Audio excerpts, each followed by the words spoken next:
The secret is simply the fact that certain of their members worship Lucifer, and that they keep that secret from the overwhelming majority of their own members, and certainly the public is never to know this fact if they can help it. And the evidence to support that conclusion is ample, but only to one who cares enough to look for it. The problem with most people is they don't care enough to look for anything. So why the secrecy? The secrecy is because, folks, the real secret of Mystery Babylon is how to control everyone else. And if they reveal these secrets, they won't have the control, for it'll be in the hands of everyone. That is the greatest secret of the secret societies. And I can tell you now that most of us have been living in fantasy land for all of our lives. We don't even know anything near what the truth of any matter is. We must begin an honest search. Now Osiris has as a symbol an eye, and that eye, of course, is the sun. And this eye represents the son of the underworld. Quote, the arcana, defined as being a secret or hidden knowledge of the ancient mysteries, were never revealed to the profane, defined as those not initiated into the inner mysteries, except through the media of symbols. You're going to find, folks, that symbols mean more than you will ever begin to understand unless you waded deep into the stream of the Mystery Babylon, as I have.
However, only a few are aware of the involvement of the Freemasons, and that is why I have chosen to concentrate on that organization, Mystery Babylon. And the reason I'm concentrating on that organization is because it is their members who have infiltrated the church and the educational field who control those other two organizations.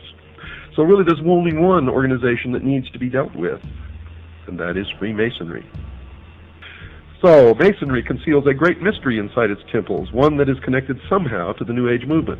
The Masons admit in some of their writings that they too are anticipating a New Age, a series of major changes.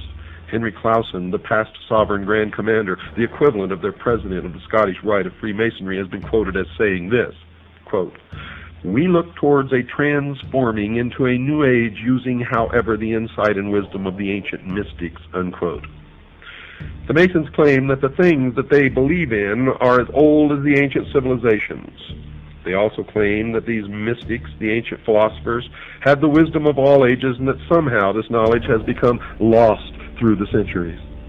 Humanity today does not possess this knowledge, but it has become the task of the Masons and other truth seekers, who turn out in every case of investigation to be liars and deceivers and manipulators, to rediscover these principles for the benefit of all mankind. Those possessing this knowledge will correct the world's current problems. some of the Masons also claim to have identified the cause of these problems. One of the most prolific writers on the subject of this lost truth, as I have mentioned earlier, is Manly P. Hall, a 33rd degree Mason. For those unfamiliar with the Masonic degrees, all Masons in America start through what is called the Blue Lodge, consisting of only 3 degrees. A Master Mason is of the 3rd degree and really knows nothing, even though he thinks that he has been illumined, and I get letters from them all the time. I'm a Master Mason, and I never heard of any of the stuff that you're talking about. Oh, boy. It amazes me, folks. It just absolutely amazes me that people are so stupid. Drives me wild. The initiate into the Blue Lodge goes through 3 separate and different initiation ceremonies, one for each degree. After completing these ceremonies, he may stay where he is or choose to affiliate himself with either the York Rite, which has 13 degrees, or the Scottish Rite, which has 32, and then the meritorious 33rd. The latter is divided into 2 separate jurisdictions, the Southern and the Northern.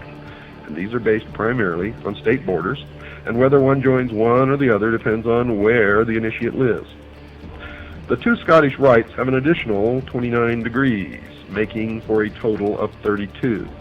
There is one more degree called the 33rd degree, which is honorary, and only a few are invited into that degree, and to even be considered, they must perform some major work toward the completion of the great work, which is the plan to bring about the utopia on earth, the socialist dream.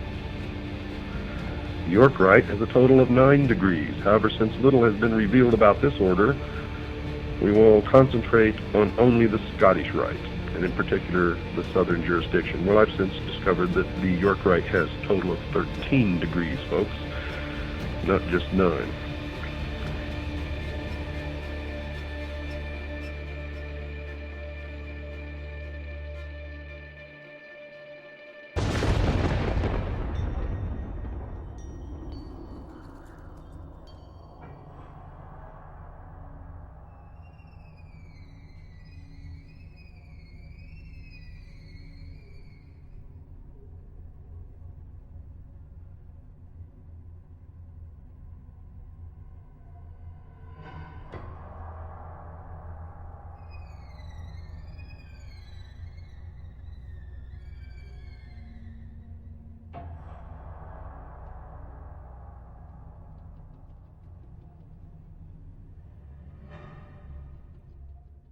The Illuminati was an organization created in Bavaria. A Freemason named Adam Weishaupt created the Illuminati as an inner circle of Freemasons. And he was very definitely taken by the period of the Enlightenment. He saw liberal democracy and liberal government, not liberal in the sense that we use it today in political talk, but liberal in the sense of giving rights and freedoms to the citizen, as an important way to improve the world. And his plan was to create this inner circle of Masons called the Illuminati, that means the enlightened ones, and that this inner circle of Freemasons would then spread out among Masonic lodges, and then the Masons in turn would see to it that their members were put in prominent positions in government, and that then the Illuminati's influence would enable the liberal democratic principles of the Enlightenment to be spread throughout the world. It had 3 ideals: separation of church and state, controls on the power of the state, and the emancipation of women. Three planks in their platform, if you will. Now, one could say that the Bavarian Illuminati won, because that, in effect, defines Western society. Because the Illuminati plan to change the world in many ways came to pass, some believe the order functioned through the revolutionary movements of the 18th, 19th, and 20th centuries. The cry for revolution around the world seems to have impacted all the countries of Europe and spread beyond to Russia, China, North Korea, and Cuba. But most controversial is the Society's influence in America, something hinted at in the very date in which the Illuminati in Germany was founded. I think they were supposedly formed in 1776, the same year of the Declaration of Independence. And the Illuminati was established as an organization, you know. He says, no longer are we going to take the orders of the monarchs in 1776. Now that's a pretty important date, isn't it? Now, you made reference to 1776 and the Illuminati. Can you draw a line? I do associate the two because the language was so symbolic. It's too direct and too precise not to know that these people who envisioned such a new world were actually combined in the underground secret societies of Europe. Fire was an important symbol to the revolutionaries, who were determined to destroy the old world in preparation for the new. As one of them declared, with a match, one does not lift up the world, one burns it.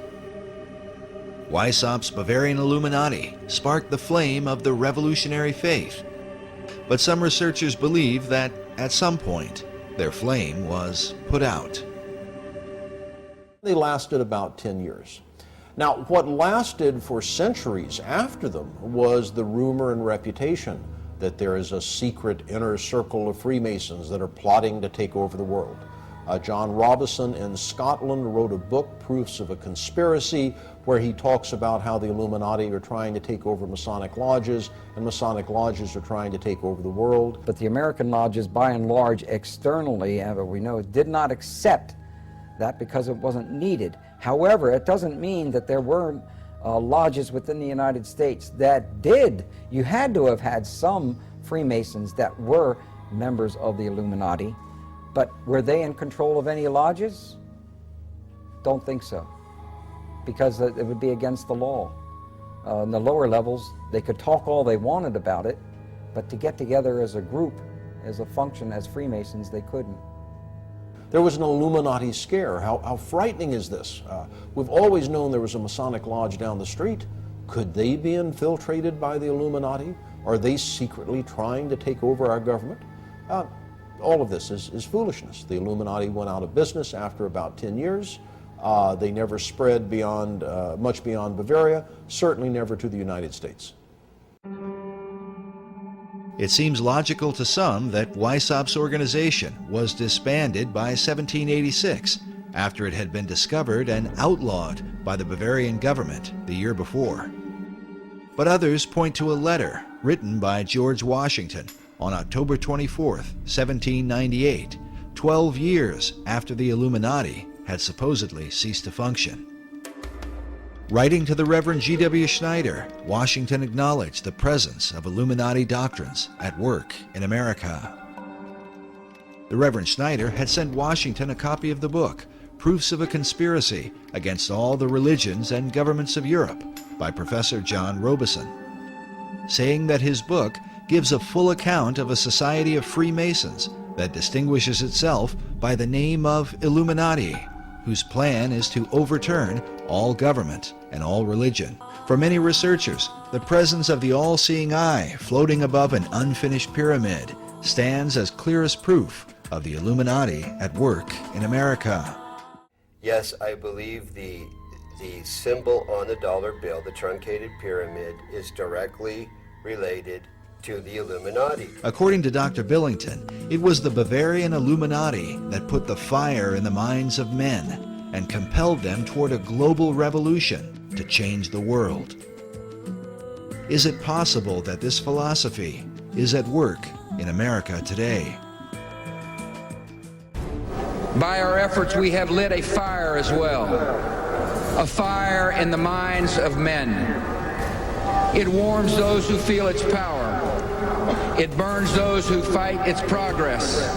And one day, this untamed fire of freedom will reach the darkest corners of our world.